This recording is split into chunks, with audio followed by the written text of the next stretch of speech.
DH Football Club. Le décrassage.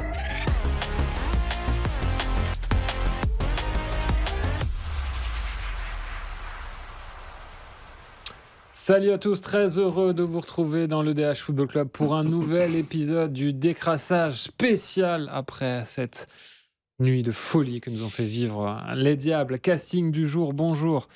Parfois, tel Yuri Tielemans ou Leandro Trossard, il peut s'énerver à la rédaction, mais c'est toujours constructif. Bonjour Frédéric Bloch. Bonjour, je vais essayer de ne pas m'énerver lors de ce podcast. Lui a l'activité d'un Nicolas Raskin sur le terrain et en dehors. Salut Louis Janssen. Salut. Physiquement, il a toujours du répondant. Salut Simon Amoir. À quel niveau ? Chez les Diables, Jérémy Doku vient d'être papa. Chez nous, Vincent Bloharlet pour la deuxième fois et on le félicite. Salut Vincent. Bonjour à tous. Et vous le savez, dans le décrassage, l'important, c'est les 3 points. L'important, c'est les 3 points. On prend sa respiration et on souffle profondément comme l'arbitre dans notre jingle qui a soufflé dans le sifflet. Et on se pose, messieurs, en se demandant avec un peu de recul, quel bulletin finalement pour Rudy Garcia, parce que c'est toujours un petit peu la même chose. Coaching gagnant d'emblée pour finir ou perdant pour commencer. C'est la question classique, vous avez 2 heures. Est-ce que ce sont des changements gagnants ou une composition de départ perdante ? Si on doit donner un coach, de toute façon, un coach qui gagne a toujours raison. C'est une autre la palissade du foot. Donc Garcia a forcément raison, même si c'est à partir de la 85e qu'il a commencé à avoir raison, car les changements n'ont été gagnants qu'à partir de la 85e. Si on veut regarder ça... On va juste les rappeler oui. Rapidement les changements. Donc Romelu Lukaku qui remplace Charles de Ketelaere à la mi-temps, 56e minute. Double coup de tonnerre, les sorties de Kevin De Bruyne et de Jérémy Doku remplacés par Dodi Lukebakio et Nicolas Raskin.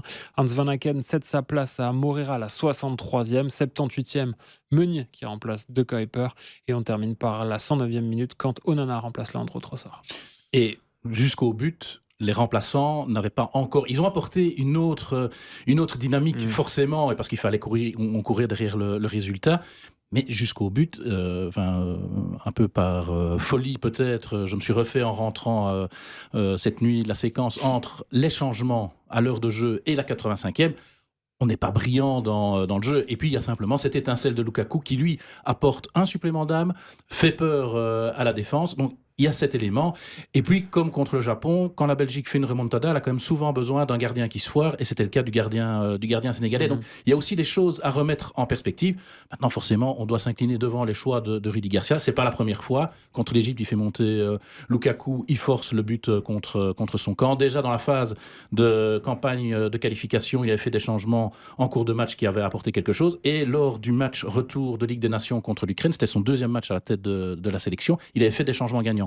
Donc il faut au moins lui laisser ça. Après, finalement, moi c'est ce que je disais, je sors de ce match limite avec plus de questions que de réponses parce que je ne sais toujours pas situer le niveau de cette équipe. Je sais encore moins dire qui va commencer contre les États-Unis, mais on y reviendra plus tard. Et j'ai encore beaucoup de mal à expliquer l'identité de jeu de la Belgique. Louis, ton regard sur le coaching de Rudy Garcia, il s'est trompé au début, il a réussi à rectifier le tir ensuite. Ce qui est marrant aussi, c'est que pendant le match, on l'a beaucoup vu sur son carnet de notes, pas beaucoup debout, sur son carnet de notes, son smartphone. J'ai toujours l'impression qu'il fait sa liste de courses, ouais. je sais pas vous. Et il parlait avec Witzel aussi. C'était son testament, à mon avis, qu'il était en train d'écrire. Mais en plus, dans tous ces changements, il y en a qui sont logiques. Donc, Lukaku à la mi-temps, tout le monde s'y attend. Après, tous, on peut se demander un peu ce qu'il faisait. On s'attend tout. Le double changement qui vraiment secoue tout le monde, c'est ce tremblement de terre à la 56e minute. Lukebakio et Raskin qui entrent, et surtout Jérémy Doku et Kevin De Bruyne qui sortent. Mais ça, c'est un double changement, oui, il faut l'oser. Vous en avez parlé, parce que je vous ai religieusement écouté à la RTBF hier soir. J'embrasse Alex, c'est claqué. M'embrasse Alex. Il fallait faire fi des statuts, il a fait fi des statuts. Peut-être, comme l'a dit Alex, il échange tous les deux en même temps, parce que s'il en change un des deux, ça peut être encore plus dur à prendre.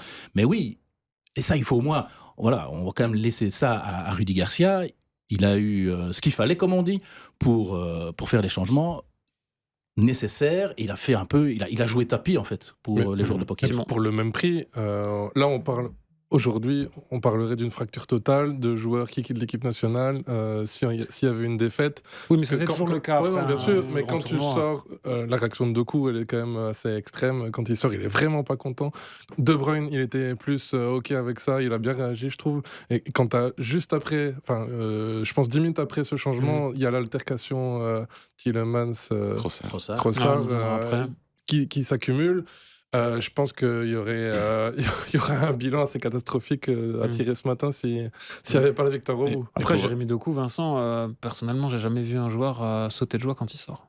Non, mais sa réaction prouve aussi qu'il n'est toujours pas dans son tournoi, moi je trouve, et c'est tout à fait logique qu'il sorte. Après, il fallait que Garcia ose, et il l'a fait, ça a payé, tant mieux pour lui. Et pour revenir à la question de base, il a quand même dit que son équipe n'avait pas respecté ce qu'il avait demandé en première mi-temps. Donc, par rapport au coaching gagnant ou au 11 de base perdant, ça veut dire que quand même ce qu'il a voulu mettre en place n'a pas fonctionné. Donc, Louis. Mais en fait, on se demande, vu le scénario du match, on savait qu'en fait, que le Sénégal allait plus physiquement était plus fort que Rentrer nous. dedans. Hein. Ils allaient nous rentrer dedans. Et la composition de base, on a l'impression qu'il l'a juste mise parce qu'elle avait gagné contre la Nouvelle-Zélande. Par rapport à ça, après, on savait qu'ils allaient nous dominer, je pense, au début du match. On n'était pas présent physiquement. Je me demande s'il s'est juste dit, bon, ben voilà, si je mets cette composition-là, au moins j'ai l'argument, on ne change pas une équipe qui gagne. Et on n'a pas réfléchi plus loin que ça. surtout ce que je n'ai pas compris, c'est que Tielemans, Van Aken, De Bruyne, ce triangle-là dans le milieu, a priori, c'est fait pour plutôt faire le jeu, pas pour jouer aussi bas comme on l'a fait. Surtout s'il y avait un combat physique à mener contre le Sénégalais. Donc Justement, je trouve qu'on essaie de trop faire le jeu. Pour moi, le changement décisif, c'est la montée de Meunier, qui, avec son centre qui apporte Encore une fois, le but de Meunier, Lukaku, Lukaku. c'est un jeu beaucoup plus direct. On va direct à l'essentiel. Il fait son centre. D'ailleurs, le 2, c'est aussi un centre direct. On a enfin envoyé des ballons dans le grand rectangle parce qu'il y avait Lukaku. Parce que je me suis fait la Oui, mais tu réflexion. peux pas faire ça avant. Je veux dire, Non, tu non, peux bien pas sûr. envoyer D'ailleurs, des je me ballons suis dans le fait, rectangle quand fait il y la a De réflexion Ketelaere, en ça sert à voyant De rien. Ketelaere. Tous les centres qui venaient des côtés, ils ne cherchaient pas De Ketelaere, ils cherchaient la deuxième zone, Trossard ou De Bruyne. Il n'y en a aucun qui visait vraiment De Ketelaere, comme s'ils n'avaient pas confiance en son jeu de tête ou en sa capacité parce qu'il est à pas fait briller dans pour le ça, petit hein. rectangle. D'accord, mais c'est quand même embêtant, quoi. Si les ailiers ou les backs n'ont pas confiance dans le jeu de tête de ton attaquant. Vous pensez pas, messieurs, que du coup, tu dois juste jouer autrement. Tu peux pas jouer. Non, mais ça fonctionne pas. Ouais, mais. Oui, mais ça veut dire jouer autrement, mais jouer comment? Parce que on sait que Lukaku ne commencera pas, a priori. Et donc, Demain, contre les États-Unis, quand même. Pardon? Il faudra voir contre les Il États-Unis. faudra voir. mais- Oui, il faudra voir contre les États-Unis, mais donc finalement, De Ketelaere est devenu un choix par défaut. Et donc oui, il y a un problème d'animation là devant. Là où j'étais aussi étonné quelque part par la titularisation de Doku, c'est que en interview, Rudy Garcia dit on a joué 2 matchs sans Jérémy Doku alors qu'il était titulaire. Et puis il le titularise une 3e fois en se disant on va quand même encore jouer un 3e match sans lui, même si on le met titulaire. Et c'est parfois là où je comprends pas bien la logique. Et Je pense pas que c'est une manière de le piquer aussi, cette mais c'est une sortie-là. très mauvaise manière, parce que manifestement, ça ça n'a pas n'a pas bien marché. Donc là, il y a une approche qui est un peu étonnante. Et sur le milieu, oui, on avait eu le débat le lundi, je pense, ou le mardi. Enfin, je m'y perds. C'était comment composer ce milieu. Et oui, avec petite dédicace à Stéphane Lecaillon quand il écoutera ce podcast, mais qui n'est pas un fan du duo De Bruyne-Van Aken. Et c'est vrai que là, on a vu qu'à nouveau, c'était un souci. Est-ce qu'il Et a c'est fait- peut-être de la faute aussi de l'adversaire. Ça, on en discutait avec Alex Teclac. C'est vrai que croire que ce qui avait fonctionné contre la Nouvelle-Zélande face à une opposition quand même très limitée allait marcher de facto contre le Sénégal, c'était se planter, Louis. Ouais, je pense aussi. Raskin est super bien monté. Enfin, super bien. Il a mis du temps, il a quand même apporté quelque chose. Van Aken, quand il est sorti, c'était normal. De Bruyne aussi. D'ailleurs, quand ils sortent, moi je me suis dit que le premier au milieu qui allait sortir, ça allait être Tielemans. Je pensais que ça allait être ça. Après, bon, il a eu raison de le laisser, évidemment. Mais oui, je pense que l'animation au milieu de terrain, c'était vraiment une question qu'il fallait se poser avant et ça n'a pas fonctionné, quoi. Ceci dit, après le match contre la Nouvelle-Zélande, si on vous avait demandé à tous quel triangle d'entrejeu vous alignez Pas contre... celui-là. Tu peux relire ce qu'a dit Alex Teclac avant le match, on en avait discuté, qu'il non, fallait du muscle. On avait dit. Mais encore une fois, moi j'en reviens à mon interrogation depuis le début du tournoi. et le cœur, enfin le milieu qui reste le cœur du jeu et l'endroit ou en tout cas le domaine où tu dois proposer et avoir une identité, moi j'ai toujours du mal à comprendre ce que cherche exactement Rudy Garcia comme construction du jeu. Si quelqu'un connaît la réponse, je suis preneur. Il y a encore beaucoup de questions forcément, mais en tout cas, on a eu une réponse, c'est qu'on a vu un Youri Tielemans taille patron. Et on va se demander justement si Youri Tielemans n'est pas maintenant devenu le nouveau patron des Diables. Messieurs, il était en mode Captain America. C'est à double tranchant. Il a sa réaction avec Trossard. Il a une réaction avant ça avec Rudy Garcia, où on lit sur les lèvres de Rudy Garcia qui lui dit maintenant tu fais ce que je te dis, tu joues. On l'a souvent, et moi le premier, présenté comme un capitaine un peu par défaut, par compromis, plus que quelqu'un qui a la capacité à endosser le rôle. Là, je pense qu'il a quand même montré. On est d'accord que dans le jeu, il n'a pas été extraordinaire, mais je ne sais pas qui a été très bon sur les 80 premières minutes. C'était peut-être le moins mauvais. Pas grand monde. Alors c'est toujours la nuance. Est-ce que c'était le moins mauvais ? Il a eu au moins le mérite d'aller parfois dans l'impact. Et il a eu le mérite surtout de secouer un petit peu ses équipiers dans la tempête. Et c'est ce qu'on demande à un capitaine. Et c'est ce qu'on demande à un capitaine. Et c'est ce qu'on voyait assez peu, notamment lors du match contre l'Iran. On ne voyait pas ce sentiment de révolte. Lui a porté ce sentiment cette révolte. Ça a amené le 2-1. La suite, on la connaît. Et puis surtout, il prend ses responsabilités sur le pénalty. Et là, chapeau à lui. Oui. Ouais, la montée de Raskin lui a fait du bien. Il est monté plus haut. Puis il met ce coup de tête incroyable. Improbable. Voilà. Et puis, aussi grâce au gardien sénégalais. Ouais. Alors, on embrasse Moridio. Et alors, sur le penalty, c'était pas mal aussi. Lukaku qui lui donne le ballon, qui ose dire qu'il le sent pas. Et puis il la met en pleine lucarne. C'était inattendu. Simon. C'est clair qu'il a pris ses responsabilités sur le terrain et aussi vocalement, on va dire. Après, c'est vrai que dans le jeu, le fait qu'il ait De Bruyne et Van Aken devant lui, il a dû jouer plus en retrait. Alors qu'à Aston Villa, quand il est très bon, c'est quand il a un gars comme Onana juste derrière lui en pare-choc. Donc c'est vrai que dans ce rôle-là, moi je ne l'ai trouvé pas du tout à l'aise. J'avais noté dans mes notes qu'il était à côté. Toi, Jonathan, tu dis que c'était un des meilleurs. Moi, j'ai vraiment pas trouvé qu'il était. Non, je trouvais qu'un des moins pires. Ouais. Mais là-dessus, je te rejoins sur son utilisation. C'est que, en tout cas à mes yeux, tu peux jouer avec Youri Tielemans comme étant le milieu de terrain le plus défensif de ton équipe si tu es dominant. Mais à partir du moment où tu sais que tu vas te faire rentrer dedans physiquement, parce que les Sénégalais ont étouffé comme ça l'équipe de France, notamment sur la première mi-temps, c'était pas un bon choix que de privilégier cet entrejeu-là. Sur ce point-là, on est tous d'accord. Et puis, va revenir le débat. Mais alors, on aurait mis qui ? On aurait retiré De Bruyne ou Van Aken. Tielemans Et ou après, Van Aken. c'est un autre débat. Il y a autre chose qui fait vraiment débat dans la foulée de cette rencontre. C'est cette fameuse prise de bec entre Leandro Trossard et Youri Tielemans qu'a réglé Romelu Lukaku, comme nous l'a expliqué après Rudy Garcia. C'est un point positif, c'est un point négatif. Quelle lecture on doit en faire ? C'est assez simple. Parce que la Belgique est qualifiée, c'est un point positif. Si elle avait été éliminée, ça aurait été un énorme point négatif et ça aurait foutu le boxon. Regardez comment ils se battent sur le terrain. Mais Voilà. là aussi, l'attitude d'un vrai capitaine, c'est ce que Lukaku a fait, venir entre les deux. Je ne sais pas s'il fallait que Tielemans soit à ce point virulent envers Trossard. Il a quand même, ça avait l'air d'être assez franc quand même, peut-être un peu trop. À ce moment-là, parce qu'ils ont continué pendant de longues secondes à se prendre le bec. Je ne sais pas si... il aurait peut-être dû à un moment mettre halte là, c'est bon Leandro, on se calme. Mais peut-être aussi parce que Tielemans lui-même était frustré de son match. C'est peut-être ça aussi une des raisons. Et parfois, c'est nécessaire, et ça se passe dans tous les... Ici, c'est parce qu'on le voit, ça se passe dans tous les vestiaires du monde. Et ça s'est déjà passé aussi chez les Diables. Et ça s'est déjà passé chez les Diables. Moi, j'ai connu les saisons où le Standard était champion. Je peux vous assurer que c'était pas la fête à la maison. Il y avait à l'entraînement ou lors de certains matchs, ça se disputait. Et forcément, c'est toujours le résultat qui offre la lecture qu'on fait d'une situation. Et la lecture qu'on va faire, c'est... ah ben voilà, maintenant ils vont être remobilisés, ils vont se taper sur l'épaule, ils vont être amis, ils vont pouvoir aller, comme on dit un peu vulgairement, ils vont pouvoir aller à la guerre ensemble, même si c'est mal choisi. On ne sait pas s'ils partiront en vacances ensemble, Mais- par contre. Et peut-être qu'ils partiront en vacances. S'ils sont champions du monde, ils partiront certainement en vacances. Mais parfois, c'est parfois nécessaire. C'est parfois un électrochoc. Est-ce qu'il est allé trop loin ou pas?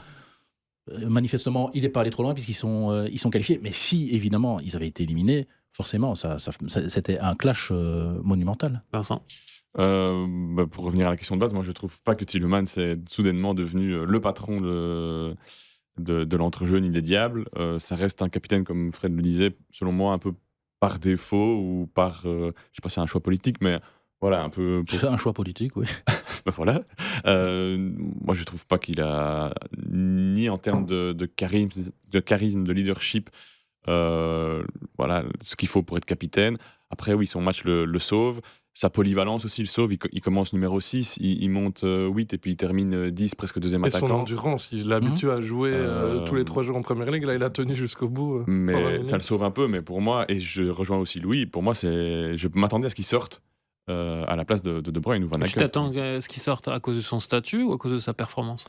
Je pense que son statut l'a un peu sauvé sur ce match. S'il n'est pas capitaine, je suis pas sûr que Garcia le laisse. Parce qu'après, l'avantage, tu l'as dit, il est capable de tenir les 3 postes. Donc ça, pour un coach, c'est une bénédiction aussi. Ouais, mais je m'attendais quand même à ce qu'il sorte et ce que Raskin prenne sa place, par exemple. Et laisser les créatifs et infiltreurs Van Aken, De Bruyne, même s'ils n'ont pas fait un bon match. Mais eux sont capables de faire de provoquer cette étincelle-là. Bon, finalement, elle est venue aussi de Tielemans, mais voilà, je m'attendais à ce qu'il sorte plus tôt dans ce match.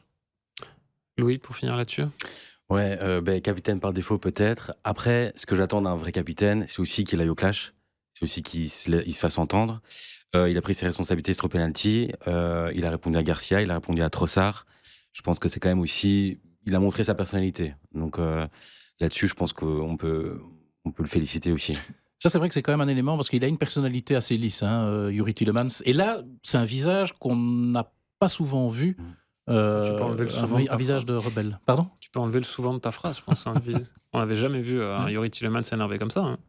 Non, Mais c'est plus par frustration que Ah. par... Il y a certes. Oui, mais heureusement qu'il est frustré du contenu de cette C'est quand même rencontre. déjà arrivé quelques fois en club où avec Emery c'était assez chaud, mais Ça me fait qu'avec les Diables, c'est parfois la penser première un peu à un caractère d'enfant gâté où quand ça va pas comme il veut, hop, il fait son... Ouais, je sais pas. Il Mais boude un petit peu. Après, enfin, déjà, je me fais l'avocat du diable, mais après, on va leur reprocher, oui, mais ils n'ont pas assez de caractère, voilà, c'est ça. Ouais. ils sont résignés et tout ça. À un moment donné, Il fallait, à un moment, il fallait une réaction. Et la réaction que Tielemans a vis-à-vis de Trossard, je pense, c'est parce que Trossard est à côté de lui.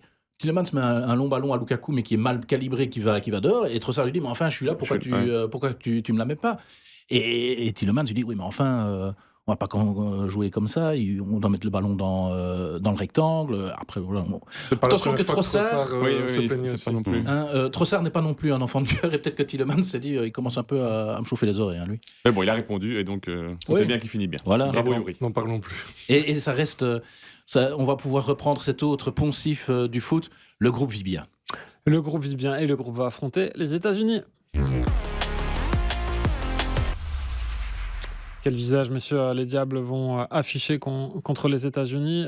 C'est vrai que Simon, ça y est, les États-Unis sont passés, mais les États-Unis seront aussi privés de Folarin Balogun, qui est quand même leur arme offensive numéro 1. Il a été exclu après avoir ouvert le score.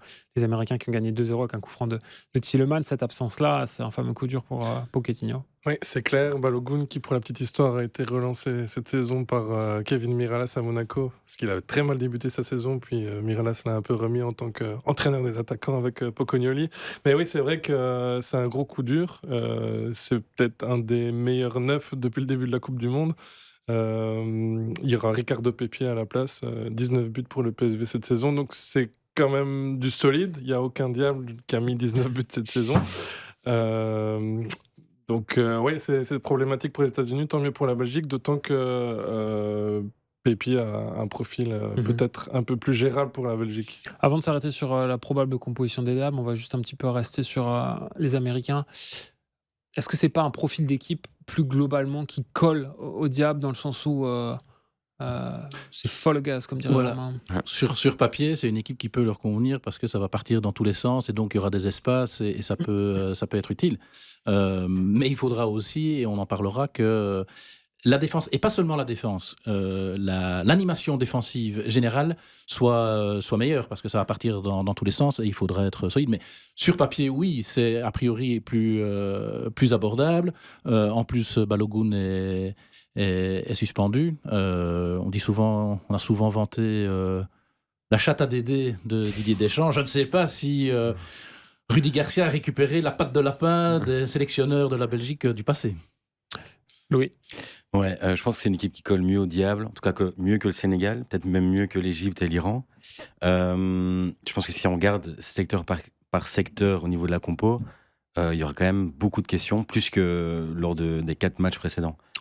On va justement tenter d'y répondre à ces questions, parce qu'effectivement, il y a beaucoup de points d'interrogation. On va faire secteur de jeu par secteur de jeu, parce qu'il faut prendre les matchs les uns après les autres. Aussi dans le foot, ça peut aider.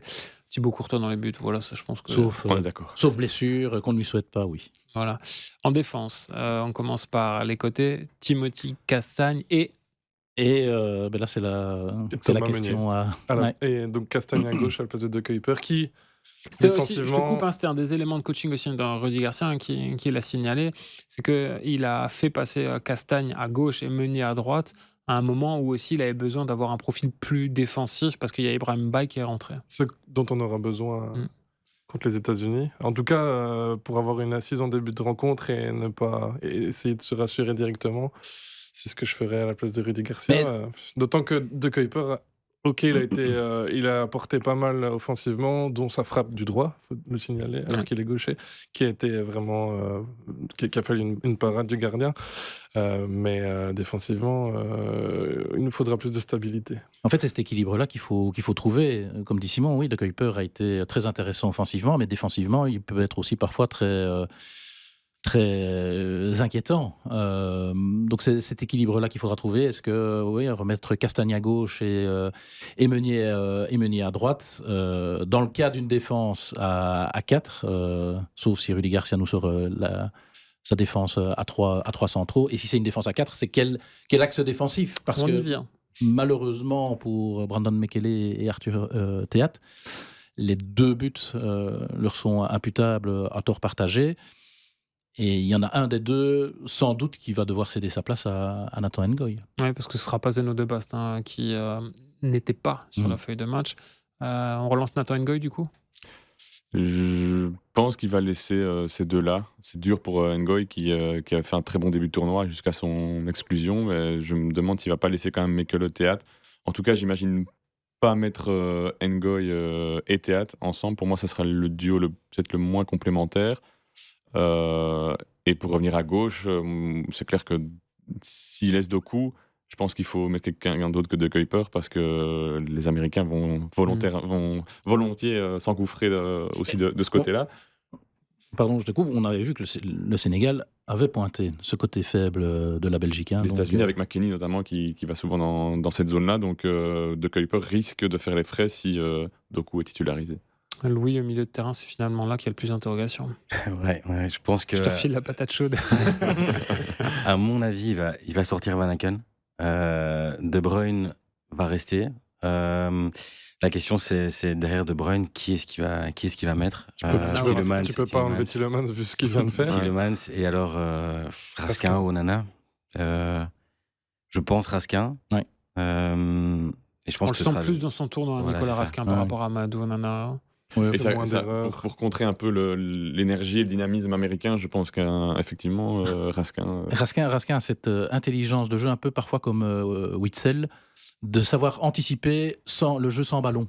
Et de savoir se positionner pour... j'avais vu ça m'a même impressionné. Alors certes, ce n'était que la Macédoine du Nord, mais contre la Macédoine du Nord à Gand, c'était un mauvais match. Mais lui parvenait à régulièrement avoir un temps d'avance pour couper et récupérer de manière intelligente. Une très bonne lecture des situations. C'est vrai qu'il est capable de rivaliser par rapport à ce football très énergétique proposé par les hommes de Mauricio Pochettino. Il est un peu plus discipliné aussi dans son jeu, dans le sens où il va pas... si on lui demande de rester, d'être devant les... En vrai 6, il va le faire et il va pas essayer de je suis plus dubitatif sur ce point, mais à voir. Après, on parle du milieu. Moi, je pense qu'il y a aussi des questions devant. On y arrive. Pardon. Vous anticipez. J'anticipe un peu. Frédéric Bleu anticipe toujours tout, comme ça, vous le savez. Mais tout ça pour dire, et Il y a un énorme point d'interrogation. Il s'appelle Oui. Romelu Lukaku. oui, voilà. Enfin, il y en a deux. C'est Romelu Lukaku et Jérémy Doku. Ça reste quand même une interrogation. Voudra-t-il encore jouer un 4e match en le titularisant pour jouer sans lui, ou va-t-il se dire je vais le mettre sur le banc pour commencer à Ça jouer permet avec de laisser lui. De Kuyper back gauche et tu mets Trossard à gauche et Doku sur Donc, le banc. mais c'est aussi pour revenir à ce que je disais tout à l'heure. En fait, il y a beaucoup de questions sur cette équipe et souvent, on reste sur la dernière impression. Les entrants ont été très bons, mais des entrants qui sont très bons ne sont pas toujours des titulaires efficaces. Et c'est ça aussi qui va être la difficulté des choix de Rudy Garcia. Parce que la dynamique du match, forcément, sera différente. C'est la fameuse jurisprudence Dries Mertens.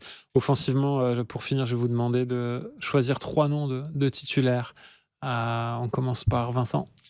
Luke Bacchio, Trossard, De Ketelaar. Fred.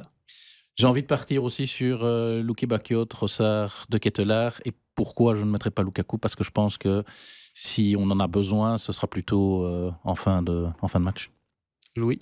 Luque Bacchio à droite, Trossard à gauche, et j'aimerais quand même bien voir Fernandez Pardo en pointe. Simon. Moi, je vais mettre Trossard à gauche, Lukaku au centre et, non pas Doku, mais Diego Moreira côté droit.